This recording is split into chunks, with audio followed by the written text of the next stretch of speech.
welcome to the channel. Here, we read the interesting lore books found in the Elder Scrolls series. Today's is the second in a 5-part series, Thief. Have an idea for one you'd like to hear? Drop a comment and let me know. Let's get started. Thief by Revan, the second chapter of the adventures of Eslaf Errol.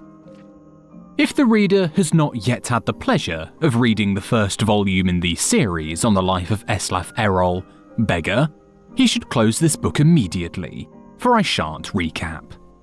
I will tell you this much, gentle reader. When we last saw Eslaf, he was a boy, an orphan, a failed beggar, running through the wild winter woods of Skyrim, away from his home of Errolgard. He continued running, stopping here and there, for many more years, until he was a young man. Eslaf discovered that among the ways of getting food, asking for it was the most troublesome. Far easier was finding it in the wilderness, or taking it from unguarded market stalls. The only thing worse than begging to get food was begging for the opportunity to work for the money to buy it. That seemed needlessly complicated. No, as far as Eslaf was concerned, he was best off being a scavenger, a beggar, a thief. He committed his first act of thievery shortly after leaving Errolgard, while in the southern woods of Tamburkar, in the rugged land near Mount Jensen, just east of the village Horbeld.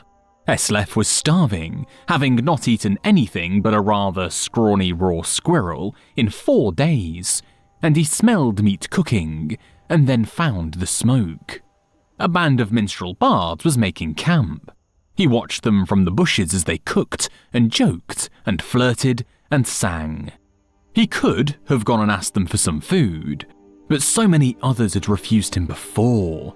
Instead, he rushed out, grabbed a piece of meat from the fire, and wincing from the burns, scrambled up the nearest tree to devour it, while the bard stood under him and laughed.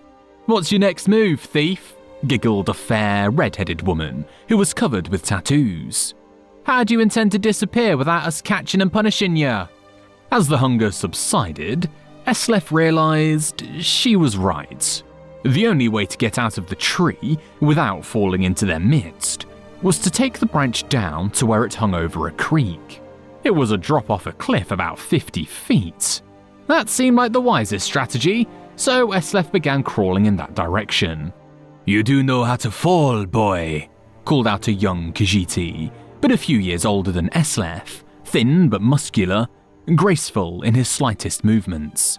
"If you don't, you should just climb down here and take what's coming to you. It's idiotic to break your neck when we just give you some bruises and send you on your way." "Of course I know how to fall," Eslaf called back, but he didn't. He just thought the trick of falling was to have nothing underneath you and let nature take its course. But 50 feet up, when you're looking down, is enough to give anyone pause. "I'm sorry to doubt your abilities, Master Thief," said the Khajiit, grinning. "Obviously, you know to fall feet first with your body straight but loose to avoid cracking like an egg. It seems you are destined to escape us." Eslaf wisely followed the Khajiit's hints and leapt into the river, falling without much grace, but without hurting himself. In the years that followed, he had to make several more drops from even greater heights, usually after a theft, sometimes without water beneath him, and he'd improved the basic technique. When he arrived in the western town of Jellenheim on the morning of his 21st birthday, it didn't take him long to find out who the richest person, most deserving of being burgled, was. An impregnable palace in a park near the center of town was owned by a mysterious young man named Suibud. Eslaf wasted no time in finding the palace and watching it. A fortified palace, he had come to learn, was like a person, with quirks and habits beneath its hard shell. It was not an old place. Evidently, whatever money this Suibod had come into was fairly recent. It was regularly patrolled by guards, implying that the rich man was fearful of being burgled, with good reason. The most distinctive feature of the palace was its tower, rising 100 feet above the stone walls, doubtless giving the occupant a good defensive view.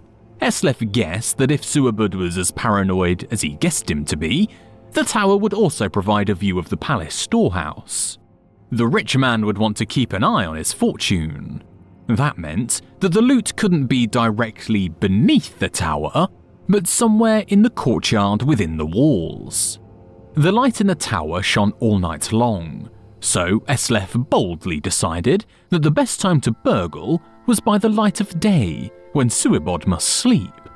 That would be the time the guards would least expect a thief to pounce.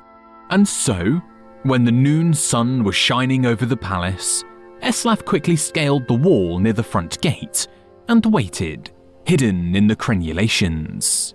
The interior courtyard was plain and desolate, with few places to hide, but he saw that there were 2 wells.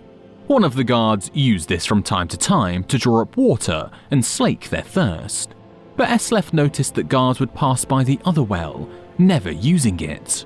He waited until the guards were distracted, just for a second, by the arrival of a merchant in a wagon, bearing goods for the palace. While they were searching his wagon, Eslef leapt elegantly, feet first, from the wall into the well. It was not a particularly soft landing, for, as Eslef had guessed, the well was not full of water, but gold. Still, he knew how to roll after a fall, and he didn't hurt himself.